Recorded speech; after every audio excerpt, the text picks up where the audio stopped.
Hello guys, जय श्री राम। आशा करती हूँ आप सब अपनी अपनी ज़िंदगी में खुश होंगे, मस्त होंगे। तो गाइस, आज है हमारा रामचरितमानस का 5वां दिन। तो आप श्री राम जी का जयकारा लगाइए और श्री रामचरितमानस आज ध्यान से सुनिए 5वां दिन की। रसीली हो या अत्यंत फीकी, अपने कविता किसे अच्छी नहीं लगती, किंतु जो दूसरों की रचना को सुनकर हर्षित होते हैं, ऐसे उत्तम पुरुष जगत में बहुत नहीं हैं, अर्थात ज़्यादा नहीं हैं। हे भाई, जगत में तालाबों और नदियों के समान मनुष्य ही अधिक है, जो जल पाकर अपनी ही बाढ़ से बढ़ते हैं, अर्थात अपनी ही उन्नति से प्रसन्न होते हैं।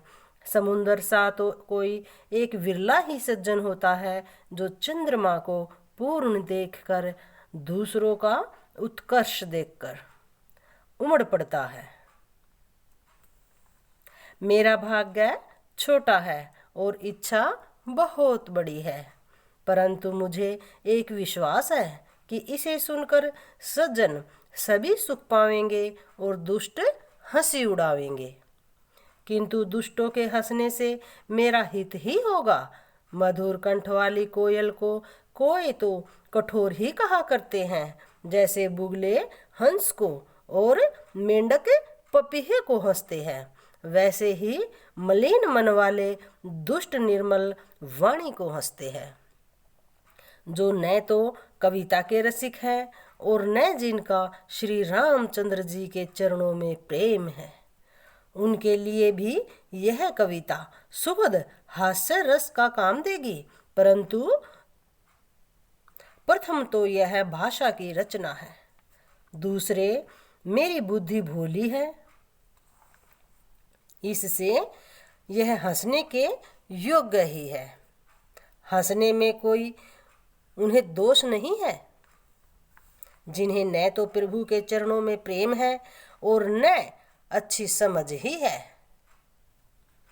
उनको यह कथा सुनने में फीकी लगेगी, जिनकी श्री हरि अर्थात भगवान विष्णु और श्री हर भगवान शिव के चरणों में प्रीति है, और जिनकी बुद्धि कुतर्क करने वाली नहीं है, जो श्री हरि हर में भेद की या ऊंच नीच की कल्पना नहीं करते।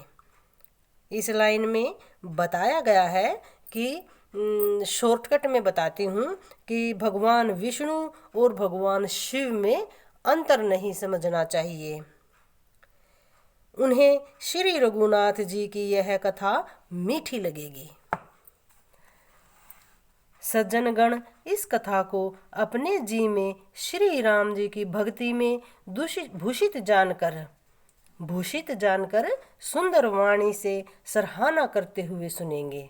मैं न तो कवि हूँ, न वाक्य रचना में ही कुशल हूँ, मैं तो सब कलाओं तथा सब विद्याओं से रहित हूँ। नाना प्रकार के अक्षर, अर्थ और अलंकार, अनेक प्रकार की छंद रचना, भावों और रसों से अपार भेद और कविता के भांति भांति के गुण दोष होते हैं। इनमें से काव्य संबंधी एक भी बात का ज्ञान मुझ में नहीं है। यह मैं कोरे कागज पर लिखकर अर्थात शपथ पूर्वक सत्य सत्य कहता हूँ। मेरी रचना सब गुणों से रहित है, इसमें बस जगत प्रसिद्ध एक गुण है। उसे विचार कर अच्छी बुद्धि वाले पुरुष, जिनके निर्मल ज्ञान है, इसको सुनेंगे। इसमें श्री रघुनाथ जी का उदार नाम है, जो अत्यंत पवित्र है, वेद पुराणों का सार है, कल्याण का भवन है और अमंगलों को हरने वाला है, जिसे पार्वती जी सहित भगवान शिव जी सदा ही जपा करते हैं। जो अच्छे कवि के द्वारा रची हुई बड़ी अनूठी कविता है, वह भी राम नाम के बिना शोभा नहीं पाती। जैसे चंद्रमा के समान मुख वाली सुंदर स्त्री सब प्रकार से सुसज्जित होने पर भी वस्त्र के बिना शोभा नहीं पाती। इसके विपरीत कुकवि की रची हुई सब गुणों से रहित कविता को भी राम के नाम और यश से अंकित जानकर बुद्धिमान लोग आदरपूर्वक कहते और सुनते हैं, क्योंकि संत जन भौरे की भांति गुण ही को ग्रहण करने वाले होते हैं। यद्यपि मेरी इस रचना में कविता का एक भी रस नहीं है, तथापि इसमें श्री राम जी का प्रताप प्रकट है। मेरे मन में यही एक भरोसा है, भले संग से भला किसने बड़प्पन नहीं पाया।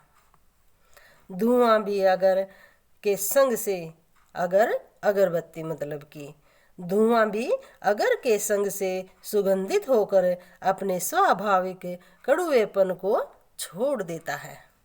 मेरी कविता अवश्यबद्धी है, परंतु इसमें जगत का कल्याण करने वाली राम कथा रूपी उत्तम वस्तु का वर्णन किया गया है। इससे यह भी अच्छी ही समझी जाएगी। तुलसीदास जी कहते हैं कि रघुनाथ जी की कथा कल्याण करने वाली और कलयुग के पापों को हरने वाली है। मेरी इस बद्धी कविता रूपी नदी की चाल पवित्र जल वाली नदी गंगा जी की चाल की भांति टेढ़ी है। प्रभु श्री रघुनाथ जी के सुंदर यश के संग से यह कविता सुंदर तथा सज्जनों के मन को भाने वाली हो जाएगी। शमशान की अपवित्र राख भी श्री महादेव जी के अंग के संग से सुहावनी लगती है और स्मरण करते ही पवित्र करने वाली होती है। श्री राम जी के यश के संग से मेरी कविता सभी को अत्यंत प्रिय लगेगी। जैसे मलय पर्वत के संग से काष्ठ मात्र चंदन बनकर वंदनीय हो जाता है, फिर क्या कोई काठ की तुच्छता का विचार करता है? श्यामा गोकाली होने पर भी उसका दूध उज्जवल और गुणकारी होता है, यही समझकर सब लोग उसे पीते हैं। इसी तरह गंवारू भाषा में होने पर भी श्री सीताराम जी के यश को बुद्धिमान लोग बड़े चाव से गाते और सुनते हैं। मणि माणिक और मोती की जैसी सुंदर छवि है यह सांप पर्वत और हाथी के मस्तक पर वैसी शोभा नहीं पाती। राजा के मुकुट और नवयुवती स्त्री के शरीर को पाकर ही ये सब अधिक शोभा को प्राप्त होते हैं। इसी तरह बुद्धिमान लोग कहते हैं कि सो कवि की कविता भी उत्पन्न और कहीं होती है और शोभा अन्यत्र कहीं पाती है, अर्थात शोभा कहीं और पाती है।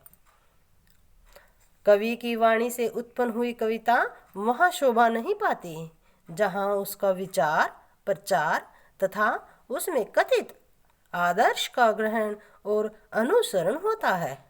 कवि के स्मरण करते ही उसकी भक्ति के कारण सरस्वती जी ब्रह्मलोक को छोड़कर दौड़ी आती है।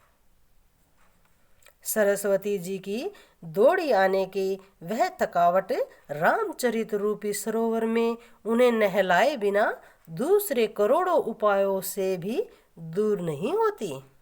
कवि और पंडित अपने हृदय में ऐसा विचार कलयुग के पापों को हरने वाले श्री हरि के यश का ही गान करते हैं। संसारी मनुष्यों को गुणगान करने से सरस्वती जी सिर धुन कर पछताने लगती है कि मैं क्यों इसके बुलाने पर आई।